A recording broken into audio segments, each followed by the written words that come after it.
नमस्कार, न्यूज 24 देख रहे हैं आप। आपके साथ मैं हूं उज्जवल मिश्रा और मेरे साथ आज होंगी यूपीएससी में 116th रैंक लाने वाली आशना चौधरी जी। आशना जी, बहुत बहुत स्वागत है न्यूज 24 पर और ढेर सारी बधाई आपको। जो इतना हवा सा बहुत बहुत एग्जाम है जिसके बारे में बाहर इतनी बड़ी चर्चा होती है, जिसके लिए हजारों बच्चे हमेशा सपने देखते हैं, आपकी मुट्ठी में है अब वो। कैसा महसूस हो रहा है आपको? बहुत बहुत खुशी हो रही है, साथ में बहुत रिस्पॉन्सिबिलिटी का भी एहसास हो रहा है, तो काफी मिक्स्ड इमोशंस हैं। अर्चना जी, एक बाहर ना जो मेंटालिटी बनी हुई है कि 12 से 18 घंटे एकदम डूब जाते हैं बच्चे, पढ़ते हैं, बाहर नहीं निकलते, कब सवेरा हो रहा कब अंधेरा हो रहा पता नहीं लगता है। कुछ ऐसा ही आपके साथ भी हुआ?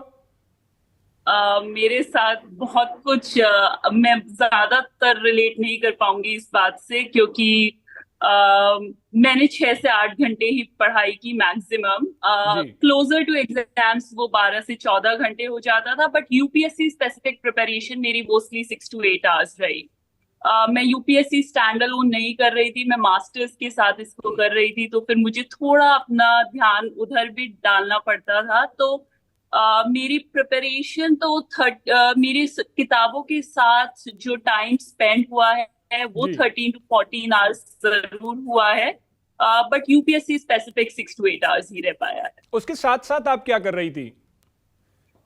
उसके साथ साथ मैं अपनी मास्टर्स कर रही थी इंटरनेशनल रिलेशंस में। मैं मास्टर्स कर रही थी साउथ एशियन यूनिवर्सिटी। ओके। एक सबसे बड़ा सवाल आता है और मुझे लगता है कि अब ये कॉमन सा सवाल है और हर यूपीएससी टॉपर से पूछा ही जाता है, और उसके बाद हर कोई हर जवाब को जानने में दिलचस्पी भी रखता है कि इसका जवाब क्या होगा। वो ये है कि स्मार्टफोन तो और सोशल मीडिया ये तो इतने कॉमन से हो गए हैं कि हर किसी की जेब में एक फोन मिल जाता है, और उसके बाद लोग उससे इतना कनेक्ट हो जाते हैं कि शायद उससे थोड़ा दूर होने में बहुत दिक्कत होती है। ऐसा कुछ हुआ आपके साथ? हाँ जी। ये लेकिन प्रॉब्लम मैंने शुरुआत में फेस की। उसके बाद धीरे धीरे जब मैंने अपनी मोबाइल यूसेज को लिमिट करना शुरू किया और एक जी। बार वो लिमिट हो चुका था, हम्म। उसके बाद मुझे ज्यादा प्रॉब्लम नहीं आई। मैंने सोशल मीडिया पर से डिस्टेंसिंग बनाने का ट्राई किया, बट मैंने ऑल टुगेदर अपने प्लेटफॉर्म्स को लॉग आउट नहीं किया था। मैं ऐप को अनइंस्टॉल कर देती थी और every 4-5 months to take a break मैं एक बार चेक ऑन कर लेती थी कि क्या हो रहा है। बट ड्यूरिंग दैट फेज, जब वो 4-5 महीने मेरे पास सोशल मीडिया आईडी नहीं होती जी। थी, तब मैं ट्राई करती थी कि मैं अपने आप को डिस्ट्रैक्ट ना करूं। लेकिन फिर आप इंफॉर्मेशन कैसे गैदर करती थी, क्योंकि ये तो बहुत इंपॉर्टेंट है। जी, मैं अपने साथ अपना लैपटॉप रखती थी ज्यादातर, जिसमें कोई सोशल मीडिया अकाउंट नहीं होता था। ओके। उसमें सफारी का एक्सेस होता था या गूगल का एक्सेस होता था, और मैं वहीं से अपनी इंफॉर्मेशन लेती थी, जिससे सेल फोन से रिलेटेड डिस्ट्रैक्शन भी दूर हो जाता था और साथ ही साथ मुझे इंफॉर्मेशन का एक्सेस भी मिल जाता था। एक क्वेश्चन और पूछना चाहूंगा आपसे, क्योंकि हमेशा वो पूछा जाता है और लोग उससे बहुत कनेक्ट करते हैं। यूट्यूब पर उसके मिलियंस व्यूज होते हैं, सर्च होते हैं कि इंटरव्यू में क्या क्या पूछा गया, किस किस तरीके से पूछा गया और उसके बाद जवाब क्या दिया होगा। तो आपसे क्या क्या पूछा गया था? इंटरव्यू मेरा अलोंग द एक्सपेक्टेड लाइंस ही था, कुछ बहुत हटके सवाल नहीं आया। मेरी हॉबीज से रिलेटेड कुछ क्वेश्चंस थे, कुछ क्वेश्चंस सोशल सेक्टर से रिलेटेड थे, इकोनॉमिक्स से भी कुछ क्वेश्चंस पूछे गए। एंथ्रोपोलॉजी और इंटरनेशनल रिलेशन, एंथ्रोपोलॉजी जो मेरा ऑप्शनल है वहां से सवाल आए, इंटरनेशनल रिलेशंस जिसमें मैं मास्टर्स कर रही थी वहां से भी सवाल पूछे गए, और ओके। कुछ एक सवाल मेरे लिटरेचर से भी बने। एक इस इंटरव्यू को शुरू करने से पहले मेरे साथी का भी सवाल था, वो भी आपसे पूछ लेता हूं। उससे पूछा कि जी। मेंस की आंसर राइटिंग कब से शुरू करनी चाहिए, और शायद मुझे लग रहा है बहुत लोगों का ऐसा क्वेश्चन होगा। आ, जी बिल्कुल। मीन्स की आंसर राइटिंग आपको 2 फेजेस में करनी चाहिए। एक आपको प्रीलिम्स की प्रिपरेशन से पहले, जिससे आपको पता चल जाए कि आप टाइम में कंप्लीट कर लेते हैं, वो सिर्फ एक असेसमेंट के तौर पर आपको करनी चाहिए कि आप टाइम पर खत्म कर पा रहे हैं, कुछ ब्रॉड आइडिया लगाने के लिए कि आपका राइटिंग स्टाइल कैसा है। उसके बाद प्रीलिम्स खत्म होने के बाद एक इंटेंसिव प्रिपरेशन की जरूरत होती है, जिसमें आपको परफेक्ट करनी होती है वो स्ट्रैटेजी जो आपने पहले असेस की होती है। तो मेरा मानना है कि मेंस की प्रिपरेशन इंटरव्यू से 2 महीने पहले तक, और उसके बाद प्रीलिम्स से 2 महीने पहले तक, और उसके बाद प्रीलिम्स के जस्ट खत्म होने के बाद शुरू करनी चाहिए। ओके, एक तो आपका बहुत हार्डवर्क रहा होगा, तो मैं जानना चाहता हूं कि आपकी कोई स्पेसिफिक हॉबी है जिसे आप बहुत अच्छे से परफॉर्म कर सकती हो?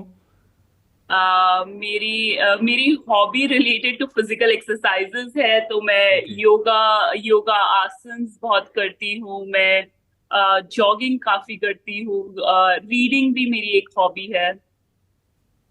विच ऑल्सो हेल्प्स कि आपको वो इतने घंटे बैठे रहने में भी हेल्प करता होगा पढ़ाई करने में।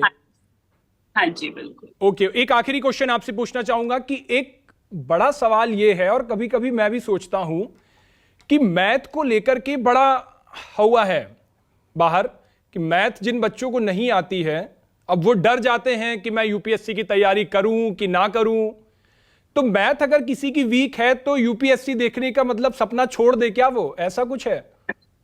जी बिल्कुल नहीं, ऐसा बिल्कुल नहीं है। मैथ्स कंपल्सरी सिर्फ सीसैट डोमेन में होती है, जहां पर सिर्फ मैथ्स नहीं हो, वो एक क्वालिफाइंग एग्जाम है, और वहां पर सिर्फ आपकी मैथमेटिकल स्किल्स टेस्ट नहीं होती हैं, वहां पर आपकी रीजनिंग स्किल्स, क्वालिटेटिव स्किल्स और आपकी इंग्लिश कॉम्प्रहेंशन रीडिंग स्किल्स भी टेस्ट होती है। तो अगर आपकी मैथ्स कमजोर है, आप कुछ बेसिक कॉन्सेप्ट्स कर जा सकते हैं और अपना ज्यादा स्टेक अपनी क्वालिटेटिव स्किल्स, रीजनिंग स्किल्स और कॉम्प्रहेंशन स्किल्स में डाल सकते हैं। आप इजीली क्लियर कर सकते हैं। ठीक है आसना जी, चूंकि आपने एक नाम रोशन किया है, बहुत बहुत बहुत सारे लोगों से बधाइयां आपको मिल रही होंगी, बिजी शेड्यूल रहता होगा आपसे। जाते जाते जो यूपीएससी की तैयारी कर रहे हैं बच्चे, और जो तैयारी करना चाहते हैं, आपसे जूनियर होंगे, कल को इस फील्ड में आएंगे, उनके लिए एक लास्ट मैसेज कैसे से क्या करें वो बहुत इजीएस्ट वे में? मैं कहना चाहूंगी कि आप लोगों को पहले अपना सिलेबस देखें, अपने सोर्सेज आइडेंटिफाई करें, वो बहुत जरूरी होता है। उसके बाद कुछ हमें चीजें भूलनी भी होती है, जिसे हम डी लर्निंग के प्रोसेस कहते हैं, तो वो बहुत जरूरी होता है। अगर आप पहले से कुछ धारणाएं बनाकर आ रहे हैं, कई बार ये होता है कि वो आपको इस प्रोसेस में हेल्प ना करे, तो आपको डी लर्निंग करनी होती है और उसके बाद री लर्निंग करनी होती है। सोर्सेज आइडेंटिफाई जब आप अपने कर लें, तो उसके बाद आपको एक इंटीग्रेटेड अप्रोच रखनी चाहिए, रादर देन एक कंपार्टमेंटलाइज्ड अप्रोच जिसमें प्रीलिम्स अलग है, मेंस अलग है और इंटरव्यू अलग है। जितना आप स्टैटिक पोर्शन पर ध्यान दे रहे हैं, उतना ही आपको करंट अफेयर्स करने की जरूरत होती है, क्योंकि हमने करंट ट्रेंड से क्वेश्चंस आते हुए थोड़ा ज्यादा देखा है। उसके बाद आपको अपना साइकोलॉजिकल स्ट्रेस मैनेज करने की बहुत जरूरत होती है, क्योंकि ये एग्जाम एक साइकोलॉजिकल टोल के साथ आता है, तो आपको एक स्ट्रेस मैनेजमेंट के लिए कुछ हॉबीज वगैरह रखने की भी जरूरत होती है, और निरंतर प्रयास कीजिए, बिल्कुल निकलेगा। ठीक है आशना जी, बहुत बहुत धन्यवाद। पूरे न्यूज़ 24 परिवार की तरफ से आपको बहुत सारी शुभकामनाएं। बहुत बड़ा तीर भी मारा है, इसे तीर ही कहेंगे, क्योंकि जिस तरह से इसके बारे में चर्चा है, तो हम आपको बहुत सारी बधाइयां देते हैं। हमें समय देने के लिए बहुत बहुत धन्यवाद, शुक्रिया। धन्यवाद, थैंक यू।